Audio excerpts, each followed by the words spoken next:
I knew things that I felt needed to be put out in the mainstream. Modern whistleblowers still argue that there is more about Antarctica that is being covered up than we think. What he has seen with his own eyes, 2 miles down under ice, are hieroglyphs that archaeologists that he was in, that was the mission. Linda Moulton Howe has kept this secret for 25 years. Tonight, she is breaking it. The folders on her desk hold names she swore to protect, coordinates she promised to never publish, and the recorded voices of men who took these words to their graves, trusting her to wait. The men are gone now. The promise is hers alone. This was very important, that after the conclusion of World War II, She presses play on the first tape, and the voice that comes out of the speaker describes something buried under the ice that should not exist. She cannot stay silent anymore. What she is about to release will rewrite everything. The sealed continent. Antarctica sits at the bottom of the world like a sealed door. Temperatures fall so low that exposed skin can freeze in seconds. Winds tear across the ice at speeds that flip aircraft and snap steel cables. For most of human history, no one even knew the continent was there. Russian explorers caught their first glimpse of the coastline in 1820, and even then, the early visitors only saw what the surface allowed them to see. Endless ice, a place too dangerous to enter. They turned around and went home. For more than a century after that, Antarctica was a blank space on the map, quiet, untouched. Then the late 20th century arrived, and the silence began to break. Governments started sending research missions. Aircraft began crossing the frozen interior. His airplane is taken control of when he suddenly sees these flying disc-shaped objects around them. Bases appeared along the coastline. And here is where the story stops behaving normally. The men who flew those missions started coming home with accounts they were not allowed to tell.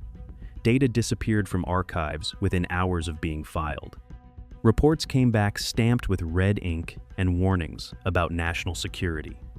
Crews were pulled aside on runways. Logbooks were confiscated. Careers ended quietly when the wrong question got asked at the wrong time.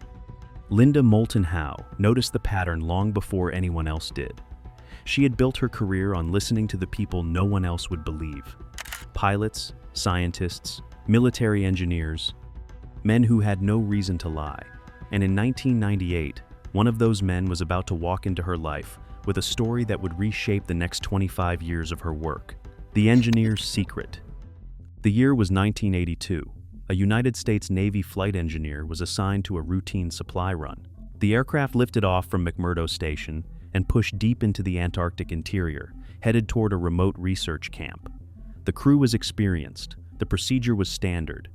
The weather was harsh, but no worse than expected for that time of year. Then something went wrong. An equipment failure forced the aircraft down on a ridge in the middle of nowhere. The wind hit them like a wall. The cold cut through their gear within seconds of stepping outside. Every man on board knew they had to fix the problem fast and get back into the air, because staying on that ridge was a slow death sentence. The crew got to work. The engineer was the only one who looked up. He saw shapes in the distance that did not match anything around them. Clean lines, sharp angles, a symmetry that nature does not produce. Ice does not form straight edges. Snow does not carve smooth surfaces. The engineer moved closer, and what he saw stopped him where he stood. A massive structure, partly exposed where the wind had stripped the ice away, stood half buried in the ridge. It did not look like rock. It did not look like ice. It looked like something that had been built. The geometry was wrong for nature and right for engineering. He stood there in winds that should have driven him back to the aircraft, and he could not look away. Then the radio came alive. The crew was ordered to leave immediately. The engineer climbed back into the aircraft without a word, and the team flew home. That was when the strangeness really began. When they landed back at base, intelligence officers were already waiting on the runway. The crew was separated. Each man was questioned in isolation. The flight logs were collected and marked classified. Non-disclosure agreements were placed in front of every member of the crew. The mission basically was supplying out camps, science parties from McMurdo Station to South Pole, back and forth. And they were given one final instruction. This mission never happened. The engineer signed the papers. He went home. He kept his mouth shut for the next 16 years. Sit with that for a moment. 16 years of silence. A man who saw something he could not explain, told to behave for the rest of his career, as though his own memory was a lie. Then, in 1998, after he had retired and entered his 70s, he picked up a phone and called Linda Moulton Howe. He told her he was running out of time. He could not take the secret to his grave. Linda recorded every word. She pulled his service record. She confirmed his rank, his deployment dates, his flight history. Everything matched. The details were too specific to invent. She placed the recording in her files and waited. She had no idea, sitting there with that single tape in her hand, that she was holding the first thread of something that would not stop unspooling for the next 2 decades. And before we follow that thread to where it actually leads, do me one favor. If this story is hitting you the way it hit Linda the night she first played that recording, hit the like button and subscribe. These men trusted her with the most dangerous information of their lives. They did not do it so the testimonies could die in a folder. Now stay with me, because the engineer was only the first call. The pattern emerges. Over the next 20 years, the calls just kept coming. Different voices, different countries, different decades of service, and every single one of them was pointing at the same thing. The first to follow the engineer was a geophysicist who had spent a season operating ice-penetrating radar deep inland. Linda met with him in person. He came in carrying his own paper printouts because he did not trust digital files anymore, and he laid them out on her table the way a man lays out evidence in a courtroom. The readings on those printouts should not have existed. Large, empty spaces under the ice, voids with regular geometric edges, not the messy, organic gaps that natural caves produce, but rooms. He had filed his report through proper channels. His supervisor went silent for a long moment, then ordered the data classified within the hour. The whole team got reassigned within the week. Then came the Navy Seabee. He was a construction battalion veteran, a man with calluses and a flat way of talking, and he told Linda the part of his story that still made his hands shake all these years later. His unit had been flown out to a site miles from any known research station. There was no scientific briefing. There was one order: drill straight down. When the shaft hit final depth, he climbed down personally to inspect the bottom. What he saw was a wall, smooth, metallic, too perfect for this planet.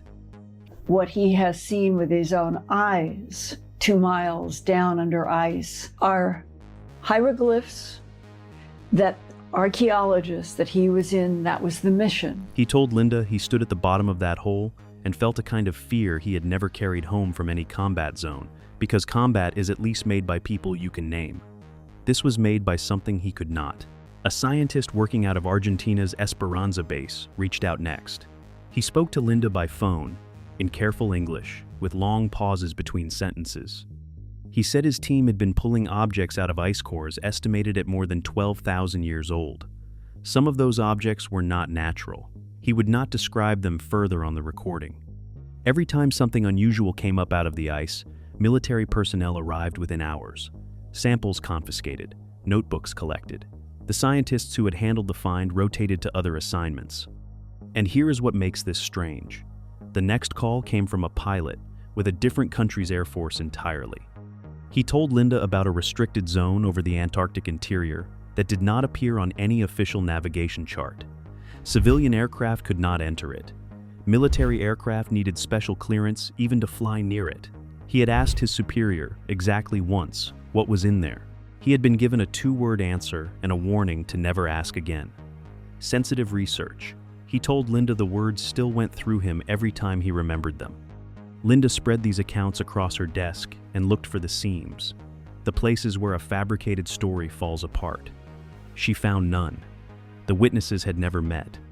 They came from different militaries, different decades, and different scientific disciplines. Every single one of them was pointing at the same thing. Something large, something structured, something hidden under the ice. The pattern was no longer a coincidence, it was a map. And in 2016, a man with one of the highest classified clearances in the United States military picked up a phone and gave her the legend that finally let her read it, the NORAD source. In 2016, Linda received a contact from a retired NORAD officer. He had worked on Antarctic operations during the early 2000s. She would later describe him as the single most credible source she had ever interviewed in her entire career. Linda met with him personally, and she would later tell people that, within 10 minutes of him beginning to speak, she knew the investigation she had been running for 18 years was about to change shape entirely. He told her that beneath the West Antarctic ice sheet, at a depth of roughly 2 miles below the surface, there are structures that did not form by natural means. They are not rock outcroppings. They are not glacial formations. They are built, engineered, shaped with deliberate precision. And then he said something even more difficult to absorb. The structures are older than the ice that covers them. They predate the last ice age. They were already there, already standing, when Antarctica was a green continent with rivers and forests. That places their construction at more than 12,000 years ago, in an era that textbooks insist had no civilization on Earth capable of building anything like this. He told Linda the first signals from those objects had been detected in 1946 and 1947 during Operation High Jump. That mission was led by Admiral Richard Byrd. This story is said to come from his diaries, not his published account of the trip, but something he held back and then later. And the public version described it as a training exercise and a polar research expedition. The classified version told a different story. Seismic surveys had picked up readings beneath the ice that did not match any known geological pattern. The data was archived and locked away. Over the next 70 years, the officer told Linda, multiple governments returned to those same coordinates: the United States, Russia, eventually China. None of them treated these missions as ordinary science. They treated them as recovery operations. Teams were not sent to study the structures. They were sent to extract what was inside. Some areas could be reached through natural ice caves. Others required deep drilling shafts cut through the ice to the chambers below. The officer described what those chambers contained. He spoke of a complex so large, it resembled a buried city. He spoke of objects recovered from inside that complex that still functioned. Devices operating on principles the recovery teams did not understand. Materials that did not match anything in any known scientific database. Everything that came up out of the ice was transported to classified facilities. When Linda asked for proof, he gave her what no other source had ever given her: coordinates, internal documents with sensitive sections blacked out, project names that connected the recovery operations to the exact locations the other witnesses had described. Linda sat with him for hours that day. When he finally stopped talking, she did not say anything for a long time. She had spent 18 years collecting fragments. Now she was holding the picture they belonged to, and there was only one question left worth asking. If the structures were real, what did the men who actually went down inside them see? Down the shaft. The answer came from a military contractor who had worked on a classified drilling operation in 2003. His team had been brought in to cut a shaft into the Antarctic ice. No one explained the purpose. The official reason given was that they were accessing a geological anomaly. The contractor described the descent. The walls of the shaft were white and blue, marked with long frozen patterns that ran the entire length of the bore. The light from the surface shrank as the platform lowered. First into a small circle, then into a single point, then into nothing. Darkness pressed in from every side. The only light came from the equipment lamps clipped to his gear. He could hear his own breathing inside his suit. He could hear the slow groan of ancient ice settling against the walls of the shaft. The temperature dropped further with every meter of descent. Then the ice ended, not gradually, all at once. The shaft opened into a chamber, and the contractor stepped off the platform onto a floor that should not have been there. The space around him was wide and open. It did not look natural. The walls were marked with symbols he could not read. The patterns did not match any writing system he had ever seen, and his team had men trained in ancient languages. Whatever those markings were, they did not come from any human civilization in the historical record. The shapes were too precise. The spacing was too deliberate. They had been placed there by hands that knew exactly what they were doing, and they had been waiting in the dark for a very long time. Then he saw the doorway. It stood in the wall of the chamber like an entrance to something deeper. Beyond it lay another section the contractor did not have clearance to enter. He watched as scientists and senior personnel passed through that doorway and disappeared inside. He stood at the threshold and waited. He never found out what was on the other side. Years later, when he reached out to Linda, He told her what his team had uncovered down there changed history. The buried evidence. Linda kept gathering accounts. A satellite imagery analyst told her he had reviewed raw Antarctic photographs before public release and had seen shapes in those images that were later blurred or removed entirely. The data was being cleaned before the world ever saw it. A materials scientist told her he had briefly studied samples taken from Antarctic recovery operations. The composition of those samples did not match anything in any known database on Earth. A logistics coordinator who worked with the National Science Foundation Antarctic program walked Linda through equipment manifests that bore no relationship to ordinary scientific research. Heavy excavation gear, sealed containers, transport routes that linked Antarctic operations directly to Department of Defense facilities. And then there was the detail that kept surfacing across multiple witnesses in different forms, from people who had never spoken to each other. Electronic equipment failed in specific zones across the continent. Engines stalled, instruments spun, communications dropped without warning. By 2020, Linda had collected more than 15 credible testimonies, each one independently verified, coordinates that matched, operations that lined up. A picture that no longer required imagination to assemble. And then her witnesses began to die, not all at once, one at a time. A phone call here, an obituary there, a son or a daughter writing to let her know that the man who had once trusted her with his most dangerous memory was gone. Some had been in their 70s when they first reached out. Some had been older. Time had been catching up to them since the moment they first picked up a phone, and now it was finishing its work. Linda began keeping a list. The list grew. The retired NORAD officer, the man she had called the most credible source of her career, died in 2022. She sat with that one for a long time. Because when he was gone, she understood what had quietly happened to her. She was the last living person on Earth holding all of these accounts together. The men who had given her their voices were no longer around to be called as witnesses themselves. Their testimonies now lived only inside her files and inside her memory. If she stayed silent any longer, the entire weight of what 15 men had risked their careers and their reputations to share would die in a filing cabinet in her office. The decision she had been postponing for 25 years had finally run out of postponement, breaking the silence. In a 2023 interview, Linda explained why she had finally made the choice she made. She said she had reached the point where keeping the secret meant losing it forever. The men had trusted her. They had given her the most dangerous information of their lives. She had a responsibility to make sure their words survived after they were gone. In late 2023, she began compiling everything she had into what she called a comprehensive Antarctic report. 25 years of investigation distilled into a single document, every coordinate, every operation, every witness account she had been authorized to release. In early 2024, she began publishing portions through her platform Earth Files.